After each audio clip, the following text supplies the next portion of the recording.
या देवी सर्वभूतेषु शक्तिरूपेण संस्थिता नमस्तस्यै नमस्तस्यै नमस्तस्यै नमो नमः। नमस्ते मित्रों, हूँ डॉक्टर रोशनी मोदी આજના શોર્ટ સેશનમાં આપ સૌનું સ્વાગત કરું છું।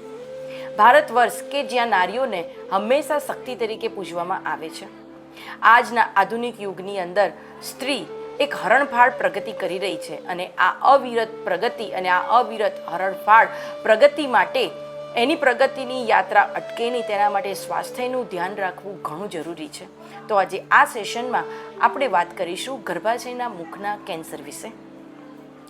ગર્ભાશયના મુખનું કેન્સર એ સ્ત્રીઓની અંદર થતું બીજા નંબરનું મોસ્ટ કોમન કેન્સર છે। આ કેન્સર હ્યુમન પેપિલોમા વાયરસના એટેકના કારણે થાય છે। જ્યારે આપણા શરીરની અંદર હ્યુમન પેપિલોમા વાયરસની સામે લડવાની રોગપ્રતિકારક શક્તિ ના હોય ત્યારે આ કેન્સર થવાની પૂરેપૂરી શક્યતા હોય છે। ભારતની અંદર દર વર્ષે 1 લાખ સ્ત્રીઓ આ કેન્સર ડિટેક્ટ થાય છે। અત્યારે આધુનિક સમયની અંદર સાયન્ટિસ્ટોના અથાગ પ્રયત્નોના કારણે આ કેન્સરને આપણે અટકાવી શકાય છે અને તેના માટેનું મહત્ત્વની વસ્તુ છે ગર્ભાશયના મુખના કેન્સરની રોગ પ્રતિકારક નિરોધક રસી। મિત્રો, આ રસી એટલે હ્યુમન પેપિલોમા વાયરસ વેક્સિનેશન। આ બહુ મહત્ત્વની રસી હોય છે।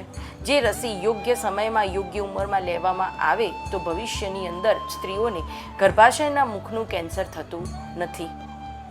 હ્યુમન પેપિલોમા વાયરસ વિરોધી રસી એ 9 વર્ષથી 14 વર્ષની દીકરીઓ અને સ્ત્રીઓને આપવામાં આવે છે। જે આ રસીની ઇફેક્ટ જતા સમયે ઘણી સારી આવે છે અને ગર્ભાશયના મુખના કેન્સરની સામે લડવાની શરીરની અંદર રોગ પ્રતિકારક શક્તિ સારી એવા પ્રમાણમાં મળી રહે છે। આ રસીના 2 ડોઝ હોય છે। એક 6 મહિનાના અંતરે લેવામાં આવતા 2 ડોઝથી 99% પ્રોટેક્શન મળે છે। 9 થી 14 વર્ષની ઉંમરથી મોટી સ્ત્રીઓ પણ આ રસી લઈ શકે છે, જેમાં 3 ડોઝ નક્કી કરવામાં આવે છે। પહેલો ડોઝ આજે તો એના પછી 2 મહિના અને 6 મહિનાના અંતરે આ રસીના ડોઝ લેવામાં આવે છે તથા આ રસી લેવાના કારણે ગર્ભાશયના મુખના કેન્સરને આપણે બદલી શકીએ છીએ અને સારા રિઝલ્ટ અને સારા આઉટકમ મેળવી શકીએ છીએ।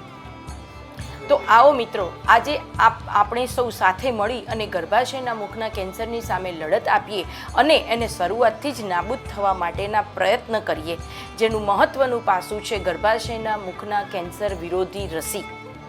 જે રસીકરણ કેમ્પનું આયોજન આજે આપણા સમાજ દ્વારા કરવામાં આવેલું છે, આ એક સારામાં સારી પહેલ છે, જેના કારણે આપણે આજે જાગૃત થઈએ છીએ અને ભવિષ્યની અંદર આપણા સમાજની સર્વ નારીને એક સારું સ્વાસ્થ્ય પ્રદાન કરવા માટેની પહેલ કરવામાં આવેલી છે। આ રસી 9 થી 14 વર્ષની કન્યાઓને આપવામાં આવે છે, જે સંપૂર્ણ સલામત છે અને જેના કારણે કોઈપણ જાતની આડઅસરો ભવિષ્યમાં જોવા મળતી નથી। સાયન્ટિસ્ટના ડેટાના મુજબ યોગ્ય ઉંમરમાં લેવાયેલી રસીથી ગર્ભાશયના મુખના કેન્સરને થતું અટકાવી શકાય છે। પાટણ મૂળ ગાંચી જ્ઞાતિ સમાજ દ્વારા સર્વાઇકલ કેન્સર ગર્ભાશયના મુખના કેન્સરની પ્રતિરોધક રસીકરણ કેમ્પ રાખવામાં આવેલો છે, જેના સ્વર્ગસ્થ બંસીલાલ કાળીદાસ મોદીની પ્રથમ વાર્ષિક પુણ્યતિથિ નિમિત્તે મોદી સમાજની 9 થી 15 વર્ષની દીકરીઓને વિનામૂલ્યે 2 ડોઝ આપવામાં આવેલા છે, જેના દાતા શ્રી રમીલાબેન બંસીલાલ મોદીને મારા સત નમસ્કાર છે અને આ એક પહેલ કરી છે તેના માટે હું એમનો ખૂબ ખૂબ આભાર માનું છું। આ રસીકરણની તારીખ 28/7/2000 રવિવારે સવારે 9 થી 11। સ્થળ છે ડૉક્ટર પુલકિતભાઈ મોદી સાહેબના દવાખાના, Samaveda multi speciality hospital, university road, પાટણમાં। ત્યાં આપવામાં આવશે। તો આ કેમ્પની અંદર સર્વે ભાગ લેવો તથા કેમ્પને સફળતાપૂર્વક પૂર્ણ કરવા માટે આપ સૌનો આભાર માનવામાં આવે છે।